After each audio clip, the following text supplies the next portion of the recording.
Welcome to my review of the CASIO G-Shock GW-100, aka the Antman.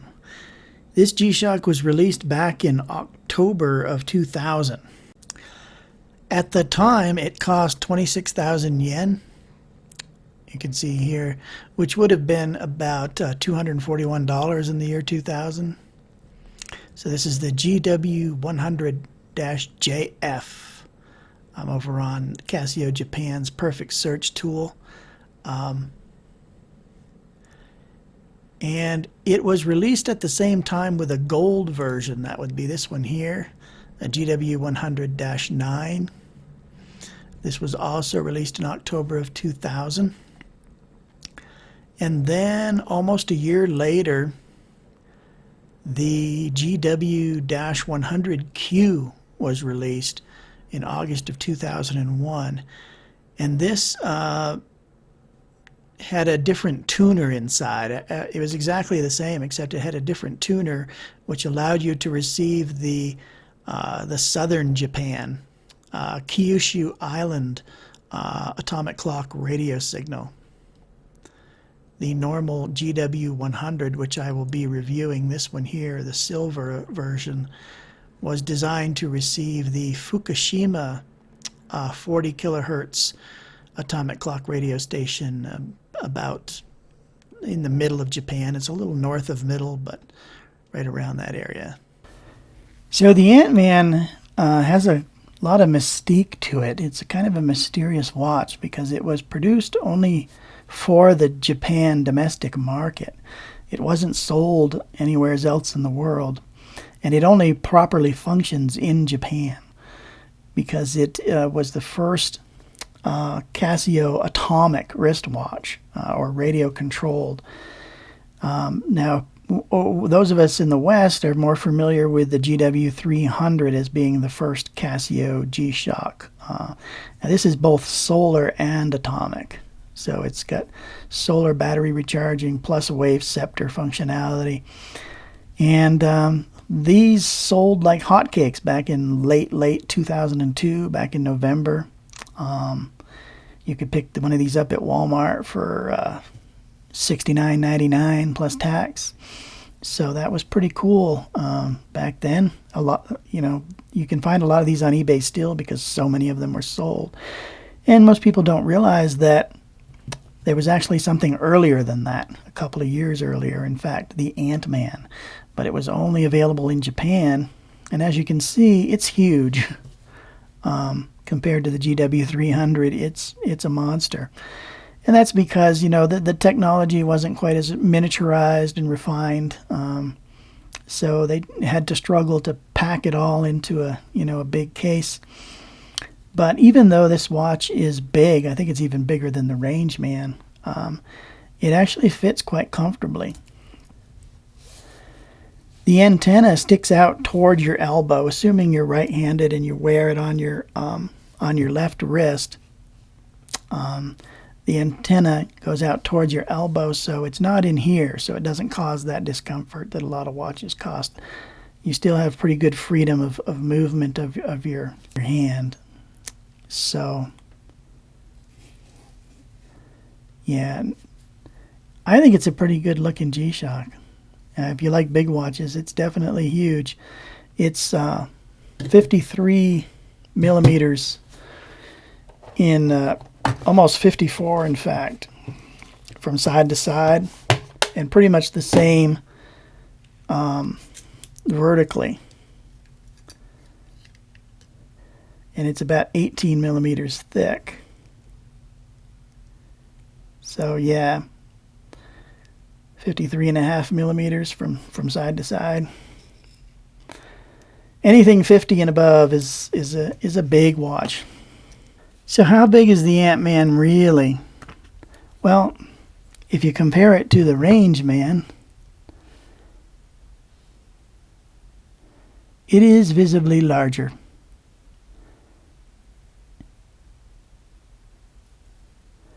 Yeah, you can see, a lot of it's this antenna sticking out so far but in terms of sheer mass appeal, it edges out the Rangeman.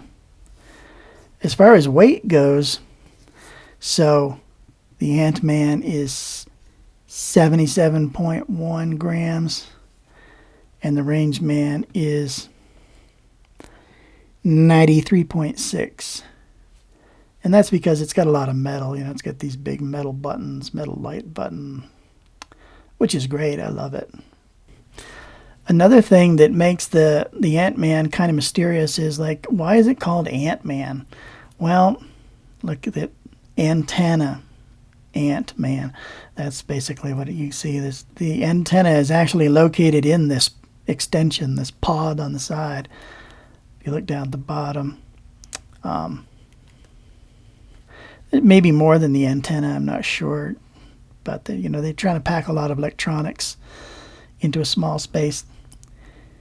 So that's kind of one of the mysteries. Why is it called Antman? You picture, some sort of ant farmer or something.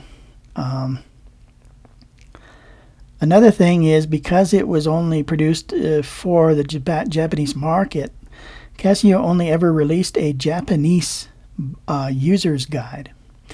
So a lot of people, even people who own the Antman, don't really understand what's going on. They don't understand some of the settings and what some of the modes are and what some of the characters on the screen mean. They don't know how to use the watch entirely. And I had some trouble figuring out a couple of things, but I was able to download the Japanese manual in PDF and copy the Japanese text and paste it into Google Translate, and that allowed me to figure out the final mysteries, which I will share with you and save you the bother of having to use Google Translate. So as far as modes go, you've got alarm mode. There's 3 independent daily alarms. Day counter mode, that's what DC stands for, day counter. This is world time mode. There are 27 cities and 29 time zones, I think. This is Telememo mode. You can have 20 names and numbers. Remember back before cell phones when people used to save names and numbers on their wristwatches? That's a long time ago, it seems now. Stopwatch mode, and then you're back to the home screen. You got a nice big shiny light button here.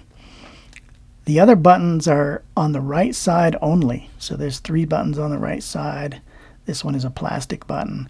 And then there's just the antenna over here. The strap is, polyurethane resin, as well as the bezel. The strap is held on by dual screw pins. So there's a screw pin coming in from this side and that side. 2 of them that you have to unscrew to remove. I don't really like that kind of design, but that's what it is. And this is just a metal trim piece that's over the top of the resin. It's just for looks. And as you can see, there's a graphic on the case back here, GW-100, module 2181, water resistant 20 bar. It's not very deeply etched into the case back, so I wish it were more, it stood out a little more. So you got a stainless steel back plate, kind of a case back there with 4 screws holding it in. Very common with a lot of G-Shocks. So by popular opinion, the coolest thing about the Antman are the spinning digits. The whole screen is actually a dot matrix, or sort of like a rectangular pixel matrix. I don't know if you can see the little lines in there when it's close up. So if you have it set for instance, military time, or even like 11:59:59, and then it changes to noon, you'll see all of them spin all the way across the board, which is pretty cool. I don't think there's any other G-Shock that has spinning digits like that. Another thing that I really like is the buckle. I don't know if the Frogman has a buckle like this, but it's just a much more deluxe. It's like a cast. It's got a brushed look. It just, looks like quality compared to a lot of the newer G-Shocks that have like a stamped die-cut buckle. The battery is a silver oxide CR1616. It's actually pretty small. So Casio was trying to get a lot of electronics in here in, the smallest amount of space possible, and they decided to go small on the battery so that the battery wouldn't use up a lot of space. The downside of that, of course, is that the battery doesn't last very long. These atomic radio receivers use a fair bit of power. The accuracy is typical G-Shock, plus or minus 15 seconds per month, and that's if you don't use the atomic radio synchronization feature. If you use that, then it will be accurate to half a second or less per day, if it synchronizes every night. So Antman illumination, it's you press the light button momentarily and it has an afterglow of about 1.5 seconds. I don't think my camera is really showing it the way that it's a very greenish color. It's fairly bright, but it's very much green, not like the GW-100, which had a very bluish color to the backlight. There's no auto light feature, so if you press and hold the light button, the light won't stay on any longer, and there will be no auto light activated. So it's just manual control only. So now let's get into all the cool functionality. Of course, as I mentioned earlier, you got 3 buttons. The adjust button's up here, the mode button is in the middle, receive button is here, and the light button is right here. The light button pretty much only functions as a light, although you can use it to erase or clear data in some of the modes I will show you later on. If you press the adjust button momentarily, nothing happens. If you press the mode button, of course, you go through the modes: alarm mode, day counter mode, world time mode, telememo mode, stopwatch mode, and then back to the home screen. If you press and hold the mode button, nothing happens.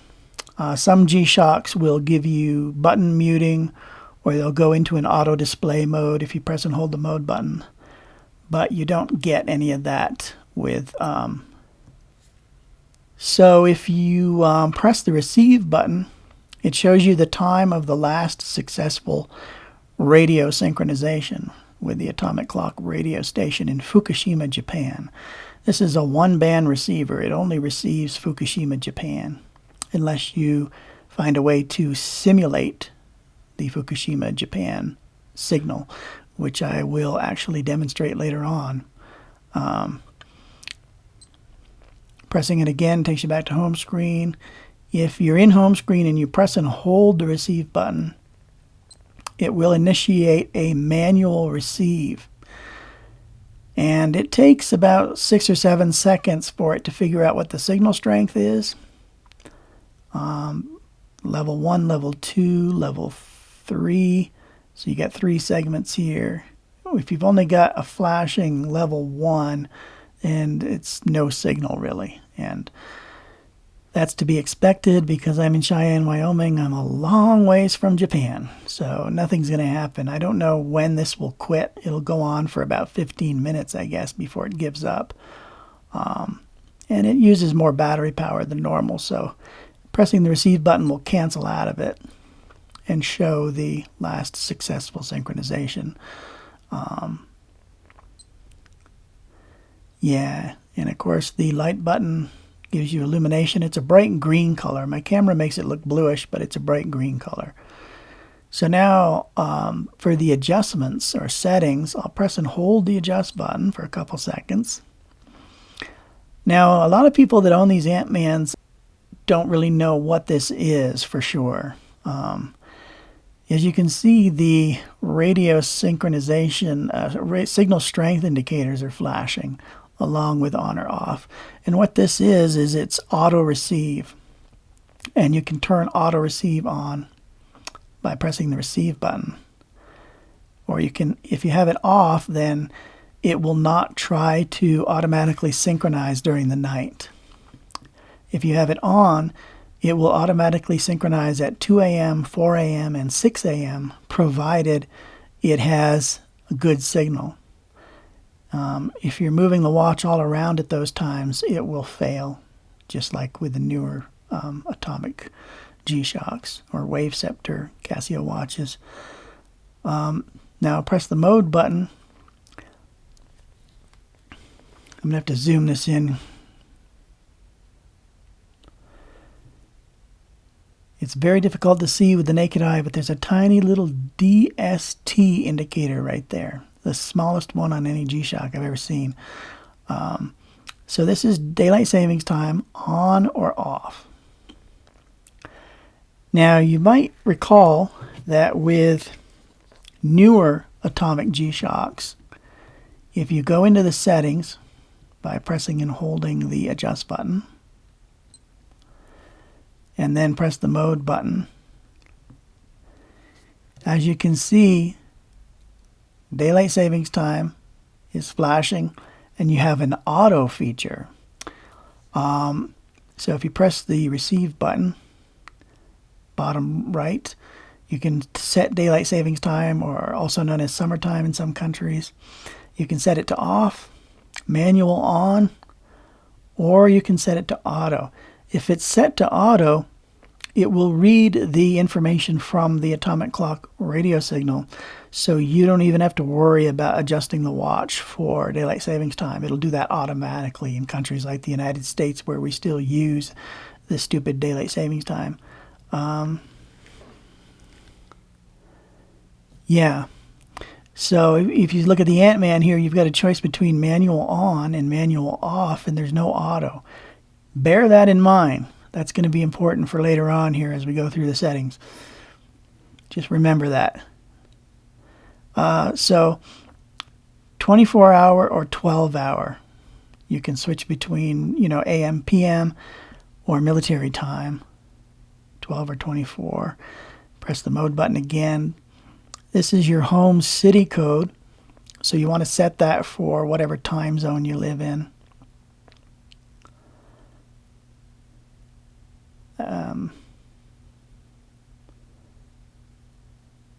Okay, Denver, that's the mountain time zone. I live in Cheyenne, which is also in the mountain time zone, so I set mine for Denver. Press the mode button. You can manually adjust the seconds. Basically, if you press the receive button, it zeroes them out.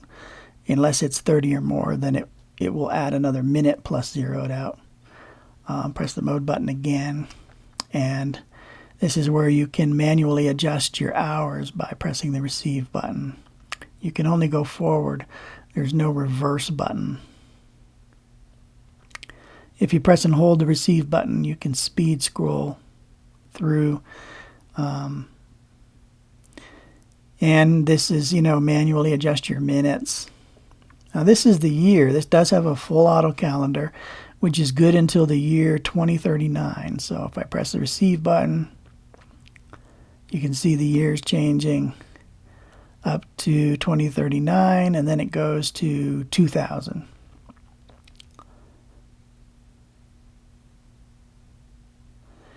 And with full auto calendar, of course, it knows which years are leap years, so it automatically adds the 29th day of February, and you don't have to, fuss around with doing that yourself manually. And of course, adjust your month and day of month. And now, remember when I mentioned there was no auto DST earlier?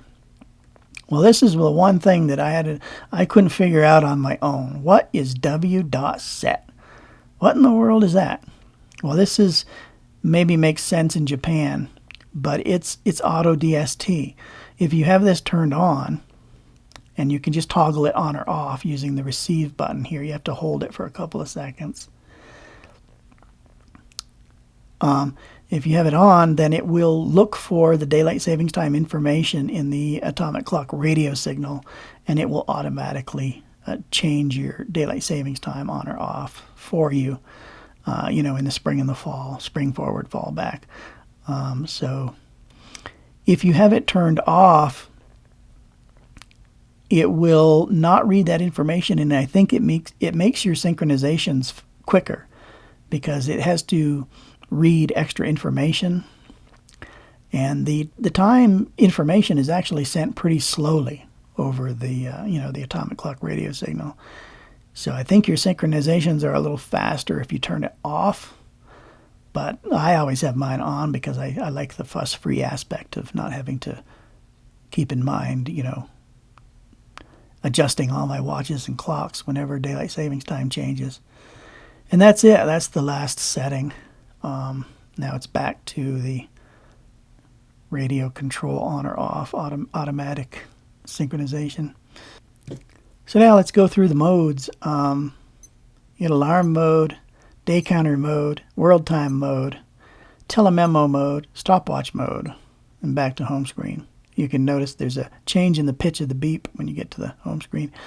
So let's take a look at the alarm mode, the first mode here. Now this does something that's very unique. I don't know, I've never seen any other G-Shocks, at least the ones that I've owned, that do this. You can see this time is counting down. It's actually counting down the number of hours, minutes, and seconds remaining before you get to the alarm, which is currently set for 7:01 a.m. If you press and hold the receive button, it will test your alarm, and it takes to alarm 2. There's 3 of these. They're all independent. This is your hourly chime. You can turn that on or off. You see there's a little bell indicator there. Hourly beep, hourly chime. It's at the top of the hour. It's not adjustable. So press the mode button, and that's not what I wanted to do. Okay. You might notice when you first get into the mode, you can't bring it back. Yeah, see the wake? You can program labels for your alarms in case you have trouble keeping track of which one is which. So if you press and hold the adjust button, this is the first thing that you can program. And included in here are Japanese katakana characters, and there's like 57 of them. So it takes a long time to scroll through, because when you're first programming from an empty label, this is what you have. And then this is a katakana character, and it takes a long time to scroll through all of those before you get to the Arabic alphanumeric Western English characters that we're used to. Okay, so there's A.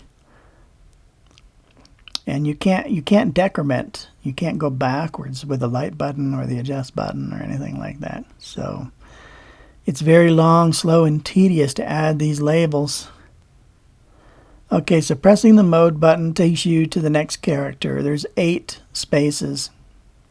So you can have 8 characters in your label. Now it's the hours are flashing here. And you can adjust those pressing the receive button. And you can only go forward or up. You can only increment. So you have to scroll all the way around. Then pressing the mode button again, you can adjust the minutes. Typical standard, digital watch fare here. Nothing really extraordinary going on. It's always a bummer when you can't decrement as well as increment, but it is what it is. So there's 7 a.m. Pressing mode button again just takes you back to the label setting thing. So that's it. It's just a daily alarm. There's no snooze feature.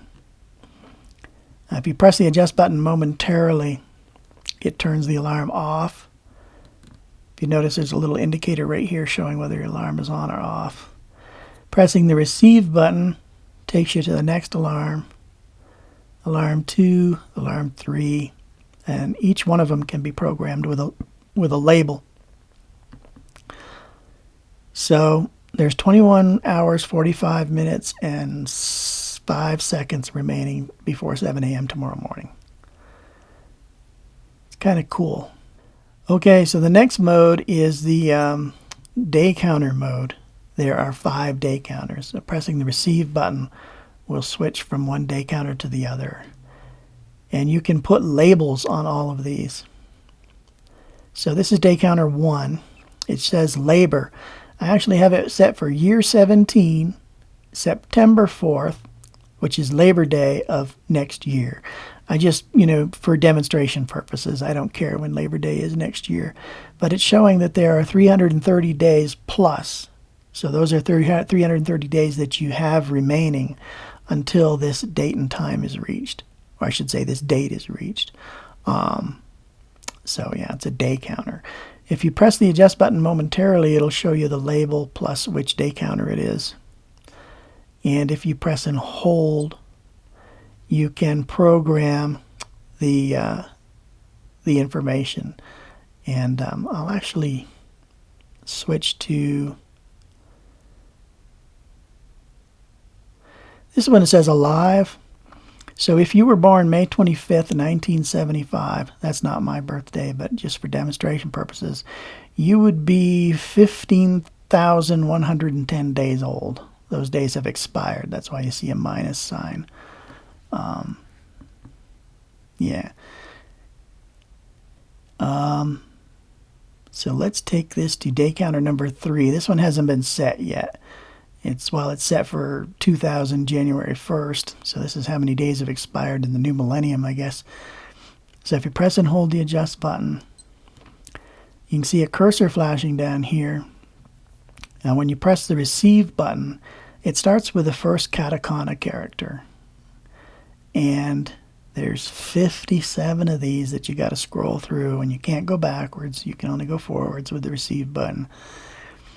And you got to go through 57 of those before you get to the alphanumeric, Western alphabet characters.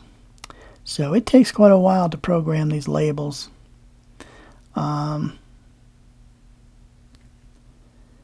then mode button takes you to the next character. You can have up to 8 characters. And now this is your year. So you can count from a date or to a date. And it goes up to the year 2039.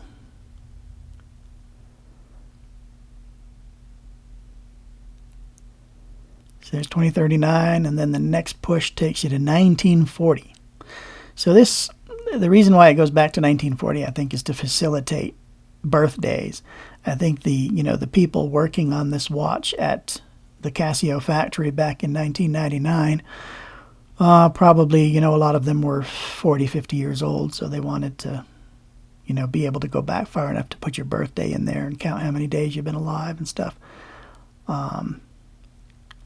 So, yeah, if you were born in 1945, press the mode button again, takes you to the month. So there's February, press the mode button again, and you can set the day. So maybe you were born February 4th, 1945. So I'll press the adjust button to go out of there. And so February 4th, 1945, you've been alive for 26,177 days. And there's day counter 4, day counter 5. They all work the same. There's 5 of them. It's pretty cool. I don't think there's any other G-Shock that has this. I haven't seen any. That would be nice. I think Casio should consider putting this feature into a G-Shock in the future. They might want to step it up to like a 200-year full auto calendar, So now let's take a look at the third mode, which is the world time mode. You can only go eastward or forward with the receive button. And it shows you your home time right here. So you can have a dual time thing going on a single screen, which is kind of convenient. That can be useful. And this is Kabul, Afghanistan time down here. It's a weird 30 minutes off, or 4 hours and 30 minutes or something.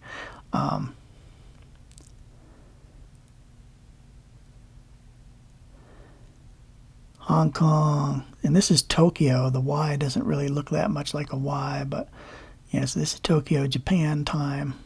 I don't think it's correct. Now, some of these are blank because there's actually fewer cities than there are time zones. There's only 27 cities, I think, and 29 time zones, so some of them are blank. There's no city code. It seems that Casio wanted to cover every hour of the clock, and some time zones don't really have any land in them. There's no habitation going on, so There's no cities in some of those time zones.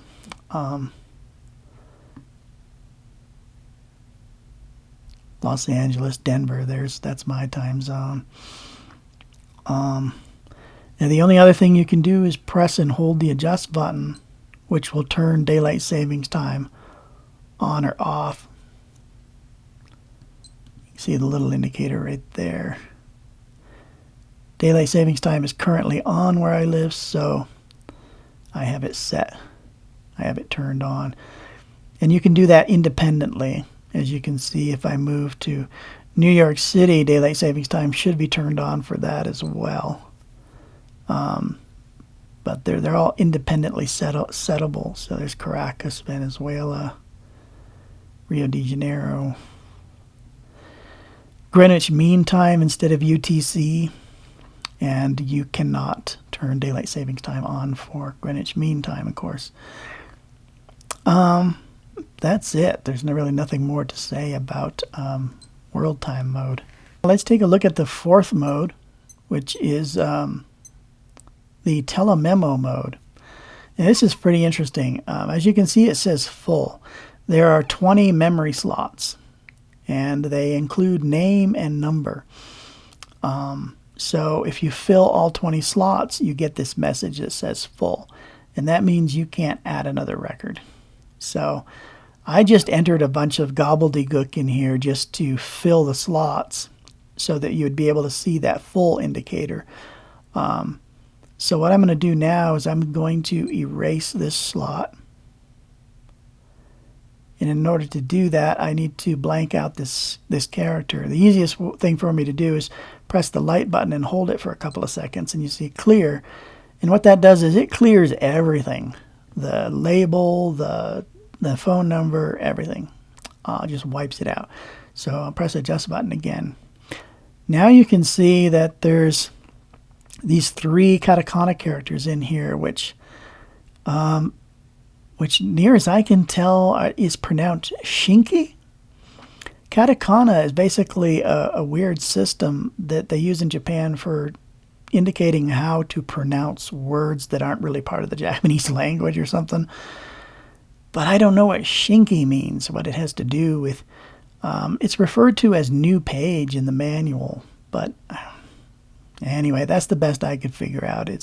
You need to be on this page or on this screen in order to enter a new record. So if I press and hold the adjust button, now I can start entering a new record. And again, you have to scroll through 50 some odd katakana characters before you get to the Arabic alphanumeric English alphabet system. So it's a tedious process of programming these, but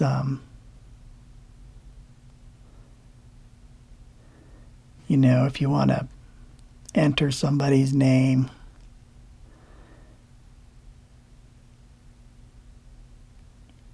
even like Greg is a pretty short name, but you can see it would take quite a while just to program in if you have a friend named Greg. So mode button takes you to the next character, of course, and then 8 characters later you go into the actual phone number. Now this is quicker because it only uses numbers. So use the mode button to advance to the next, and then you just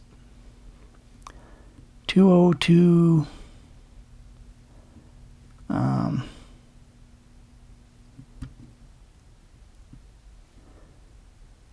And you can have 12 digits in here. So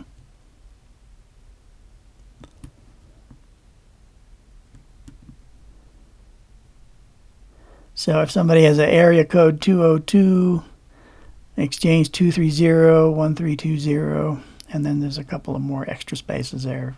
Standard U.S. telephone number.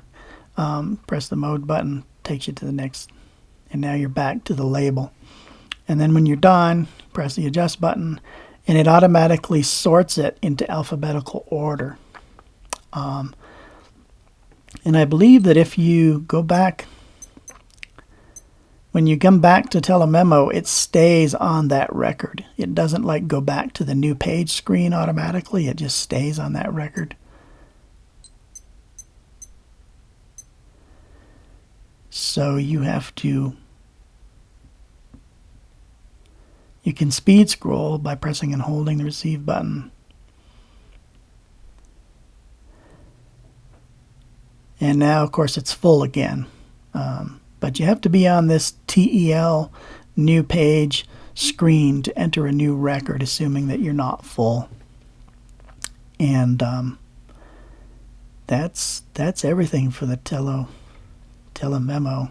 Fifth and final mode, which is the stopwatch. This is standard stopwatch, a standard CASIO stopwatch. There's nothing complicated about it at all. Probably better zoom out here. Start stop is down at the bottom on the receive button. And you got your hundredths of seconds, minutes and hours, 24 hour. When it gets to 23 hours, 59 minutes, and 59.99 seconds, it starts out at 0 again. It just keeps cycling.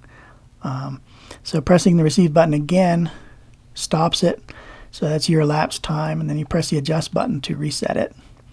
You can also do split times. Press the start stop button or receive button, and if you press the adjust button, it freezes the display. You see SPL up there for split, and so 5.02 seconds, and then your stopwatch is still running in the background. So if I press the adjust button again, it unfreezes the display and shows the current elapsed time. If you want to do first and second place finish, you press the split time, and then press for the second place finish, you press the receive or the stop. And so this is your first place finish. Then if you press the adjust button, it shows you the second place finish or the final stop time, 10.62 seconds. And then pressing it again resets it. There are no additional features like target or auto start. It's just a basic CASIO stopwatch that's, you know, almost identical in almost every digital watch you buy anywhere in the world. So no real need to explain what's going on here, but that's what it is. So if you viciously yank an Antman out of its intended natural habitat of Japan, and you want it to synchronize with the any one of the atomic clock radio transmitters in Japan, well, that's not going to happen, you know, especially if you're on the other side of the world in the United States. So what do? Is there any alternative solution? There's actually a few, surprisingly enough. Some people have even created standalone units.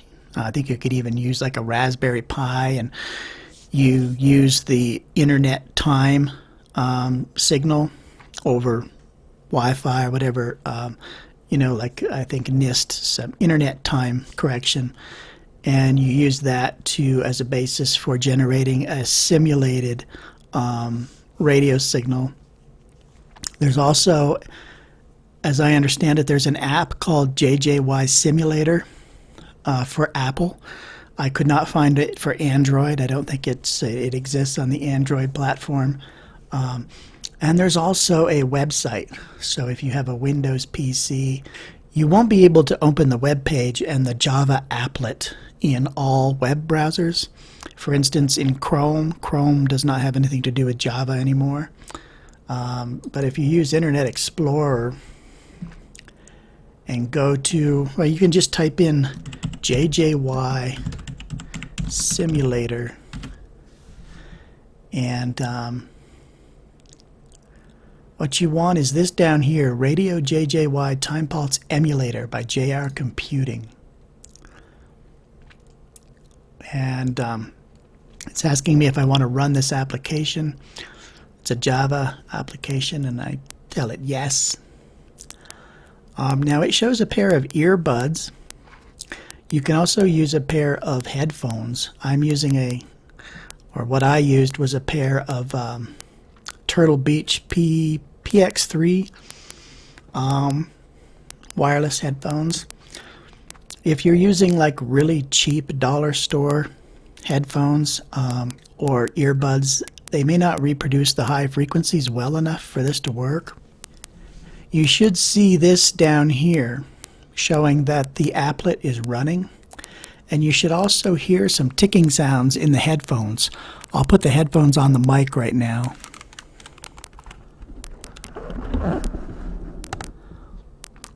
So I don't know if you can hear the ticking sounds. So you want to make sure that you're putting your PC is outputting the sound to the headphones, and you should hear those ticking sounds. But that doesn't necessarily indicate that those ticking sounds are lower frequency. Like I said, if you have really cheap headphones, they may not be producing the high enough frequencies for this whole technique to actually work. If you have a problem getting this to run, it may be because your Java security is blocking the applet, in which case what you want to do is go up here and copy the website address, and then go into Control Panel and find your Java Control Panel of Java 32-bit here, Java Control Panel. Go to the Security tab, and then you have an exception site list down here. As you can see, I already have JR Computing set as an exception. So edit site list and click on the add button, and you can paste the web address in there. And after you do that, you should no longer be blocked from the Java security standpoint.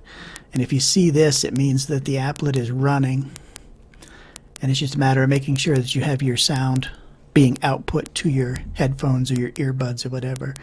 And this worked great for me, and I'll show you a video right now of an automatic synchronization that I did at 6 a.m. this morning.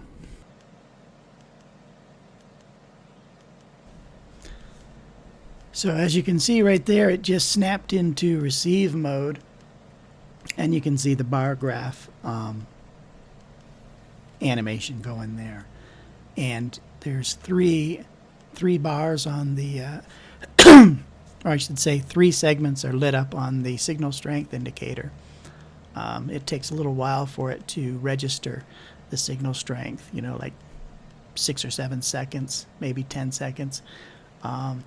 So this takes about 4 minutes. What I'm going to do is speed up the video now and show the conclusion of the synchronization.